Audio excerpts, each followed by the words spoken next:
Hello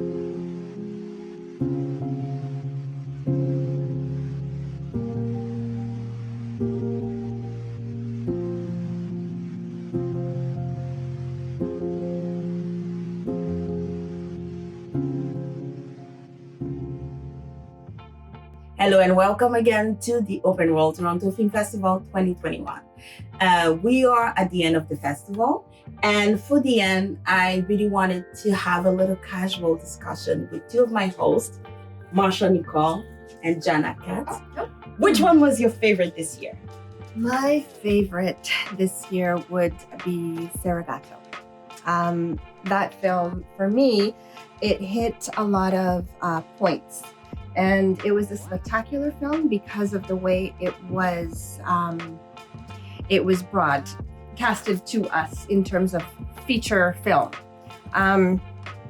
The segments of history, of present, past time, childhood experiences, spirituality, everything. It was just a big envelope of a lot of those things. And I really enjoyed that film.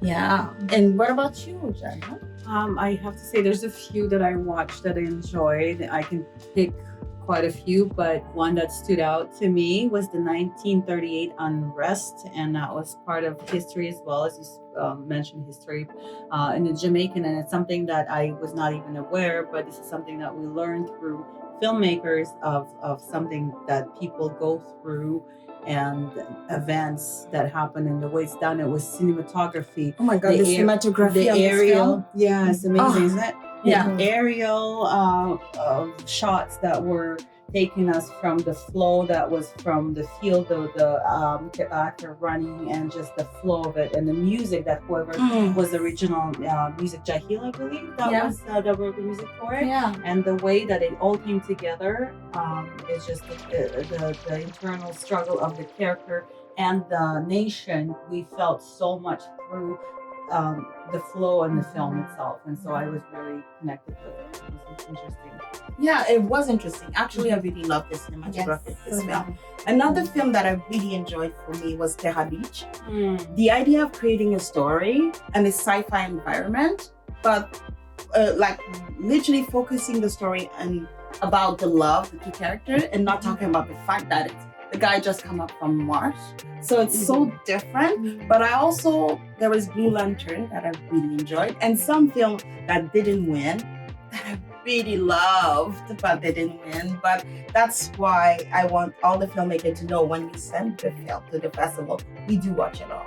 Even if you don't win, we do watch it, and we do talk about it a lot. So even some film that didn't win I was like, oh, this was amazing. There's some very close calls. So it's still, there's a lot of great films. Not unfortunately, not all can be winners, but there's some absolutely amazing that do need the recognition, and they will be. And by submitting into the film festivals, they are being exposed. So, right? So they are being exposed. And every time a filmmaker submit their film to the Open World Toronto Film Festival, we are good about showcasing their posters, their trailers, even when they don't win. As soon as they submit their film, if you go on the Instagram page of OWTFF, you will see the posters.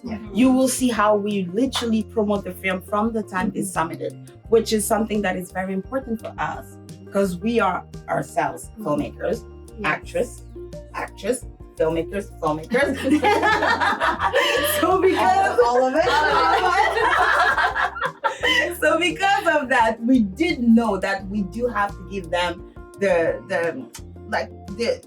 how to celebrate their work. Literally, that's what I wanted to say. Even if they didn't win, even as soon as they submit the film, we celebrate their work. You know, recognition. It's important. They're submitting it, and then they're not. It goes somewhere. It goes to show their hard work, and then obviously what you've been doing with the film festival, promoting it very well. So. No, it is important for us, and it is important for us to give them, the filmmakers, their time with the host, having an interview, making sure that they can talk about the process of creating the film, because it's not easy. No, and a lot of people that sometimes kind of are in the industry, but they don't always know the process from the beginning to the end. So when you're actually seeing some different filmmakers, whether it's behind the cameras or in front of cameras, talking about their views and their approaches and their aspects, we learn a lot also from the film festivals. So you're kind of doing that as well. So thank you. Oh, but Yes. no, but for me, it's literally not about me. It's not even about the festival. It's about the filmmakers. Communities coming together. Exactly. Yes. The people meeting. Oh God, I hope we can do that festival live again. But the people meeting together, interacting. And over the years, we had people coming from Australia. We had people coming from Japan, China, a few years in a row. A few people from China. We had Australia. We had, I don't even know how many countries. Close to us, US. Exactly, the US. Yeah, that's right. I forgot the US. But we have, and it's the idea when I was looking at them networking, and I know this person's from Japan talking with this person in the US, and they come together to our event. It's for me, it's a pleasure because it's literally a baby. And that's the thing. It's a pleasure. You said it's a pleasure, and you are doing it out of love. So it is not like if somebody's assumption that there is coming, you have some support. It is everything created from the get-go to start with you and your co-partner. Yeah. And all the things that are people coming in. It's from their own. So it's community and literally from your own doing. So, it is a community. It is. That's the feel I wanted from the festival. Community feel, you know? Yeah. And so talking about interviews, which both of you had the pleasure to do. Marsha, which one did you like to do the most? Oh my goodness. And I know it's hard because you know some of the filmmakers. You know what? It's not that I liked one more than the other or preferred one. It was just two very different experiences. So the one that I had, my very first interview that I had was with the filmmaker out in China. And that was an experience because I'm not used to having an interpreter on their or my behalf or on their behalf. And, you know, it was interesting. But I liked that one because I actually felt the emotion from the director. Although he wasn't able to verbalize to me, I still got the sense of his enthusiasm, even as he spoke his language. So that was an interesting experience for me. And of course, I did one with Mon, and that one was just today. Yeah, bite the bullet. Bite the bullet.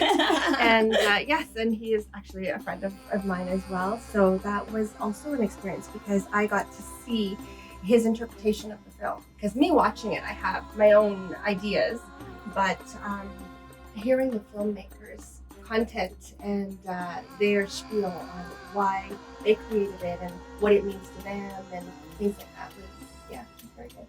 What about you, Janna? Well, I have to say they all stood out in their own way, and it's everybody's story matters, and everybody's experience to me was very interesting. I must say, Aileen from today, from Dark Hearts. Sorry, the name. It was very touching. It was very, not only it's personal experience for her, but it's just kind of like where she's trying to make a change and a movement of something that's so important, like where it's disability representation, and it's just where there's a lot of communities that from their own, whichever is needing a change, and she's making that change, and so she's doing something, and that matters, and it was interesting to get to know her story, and that stood out to me. And she's so amazing. Yeah, she's very so friendly. lovely, and I have more questions to her, but I was like, We have to cut interview. replacing someone, so I was like, he was not full on. You were great. You're so sweet. But her movement, she fights for disability actors. And I was reading about how it was hard for her going to casting directors, looking at her limb, or people saying that she walks funny, or her shoes or orthopedic shoes were ugly, things like that. And she still rise. And then I remember reading that she had a part on the, what was the, oh my God, I cannot believe that. It's, oh my God, the latest, I forgot. But the part was literally about her, you know? The New Amsterdam? Yes, I think. I think. Yeah. Oh, no, The Resident. There's so many shows. Yeah, but the part was really about her. And it's great to see that sometimes a part just needs you. You cried. I did. that. So guys, make sure you have tissues, okay? Once you watch Dark Hearts. Very touching. Yeah, another one which literally blew my mind, like we already talked about like briefly, was The Blue Lantern. Everything about this movie was beautiful, but the story of those little boys who grew up being gangster, and then you see how someone become a gangster. Like it's literally the story of that little Asian boy who meet the wrong crowd, How their life, and then how yeah. one decided that he's not going to be a criminal, the other one literally full on become a criminal. So It's like the sliding doors of your faith. It is the not really faith because it's a choice you make. Yes. But it's just like showing how one choice can lead you to a certain life where another one. So it really depends on the individual. But watching that two characters come from the same ground, from and the they same were base, friends. Yeah, and they were friends. and the evolution of different paths in life is kind of where sometimes we end up questioning ourselves. Should have I done that? Should have I done this? Yes. Is it where would I be in the path if Exactly. if I took a different choice or a But different matter? Oh, every another time, one. yes. Another one I thought of. Obi Tahiti Dancer. Oh, my I goodness. cannot wait to watch that. It's such a fun. It seems like not only because everyone loves dance, but Yes. it's showing, because I thought it was a bit more about competition, but it's not. It's No. about actually the dancers and their lifestyle and the dance itself. And Yeah. it's how it's exposed now Yes. more, but Yeah. not as much as it should be, because it's such a beautiful, It was beautiful, beautiful. happy dance. It was so beautiful. Yeah. You wanted to I dance. wanna- You're like, exactly. you start moving your shoulders. As soon as I turn it on. Talking about moving your shoulders, identification. Identification. Identification. Identification. Yes. Identification. Exactly. It was a great. Oh my god! It was a great music video. So much happiness in it. Yes. Yeah. And it was John Paul, was it? Yes, Yeah. yes. Yeah, and then the way the style is a little bit where it's just you see also he said different characters but without really moving, and it's an approach I thought it was Dutch or not, but I'm not sure, but it was very unique, and it's the music follows the character, and then the style of it is just in one placement sort of or one setting, and then it just goes through to show different character or style, or not styles, different character of one character. Yeah, Is that the way to yes. say, or Yeah, like different personalities of one character, whatever. Yeah. Yeah, another highlight I want to talk about this year is animation, one by a filmmaker from Senegal. It's so amazing to be able to have an interview with someone from Senegal, because we always assume animation with Japan, with the US, with Canada, Montreal's big in it, but we never really thought about other countries like Africa, like Latin America. So having someone who created something so beautiful, so touching, and he's from Senegal, it shows you that, whoa, we have to stop thinking that we are the center of the world. And the US is the center of the world. Yes. And don't judge the book by its cover. Absolutely. You don't know what's inside. You gotta look into it and don't presume. Yes, or exactly. assume, or and it's very nice to have. So what's the story about like the animation? What was the story about it's more a story about a wolf trying to save a daughter, and it's the way it was made. The story was great because it's a big I said that in English. Crazy. Oh my god. We already know I'm French, okay? So mistake will happen. So it's so beautiful, and the narration on it, it was beautiful. The visual, visual. Of course. Yes. So Marsha, what do you think we should do with the festival next year? I'm asking questions just like that. What should we do with the festival next year? Oh my goodness!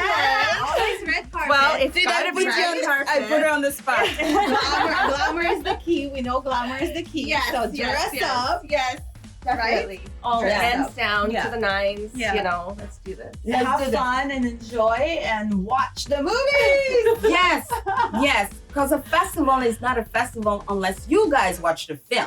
But also I was gonna add on to, like, a lot of the films, there's some where it's a lot of winners are not long films. Like Yeah. they're Yes. takes 10, sometimes 15 minutes that you don't expect that are so intriguing and it's just easy to watch. So I mean, it's worth taking a little bit of time. Don't be overwhelmed. Don't think it's going to be 2-hour films. You can watch a few in a short period of time. And it's such a talent that you don't expect normally to see, and it's exposure not only for them, but it is also as a viewer to kind of get in touch with something unique or very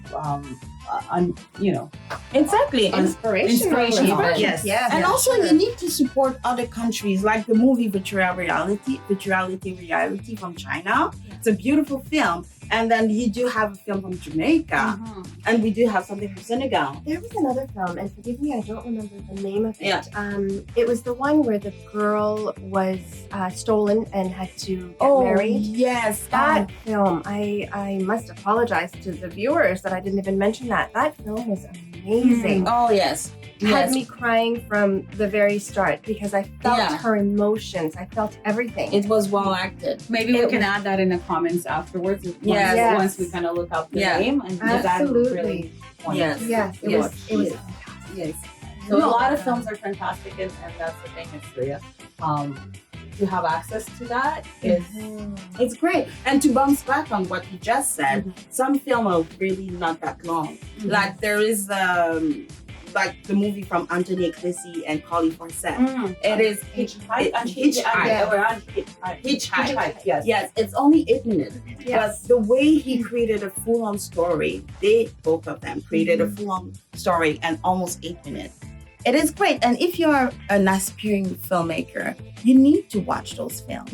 Not only the big plus, like the big movie with big budget. Because all filmmakers, we start with no budget. absolutely. And the best way to learn is literally to go see who did exactly what you want to do. And they're great. And that's like you mentioned, it's the learning experience, and everybody who starts in film does start with a short film or whatever it is, a music video or so.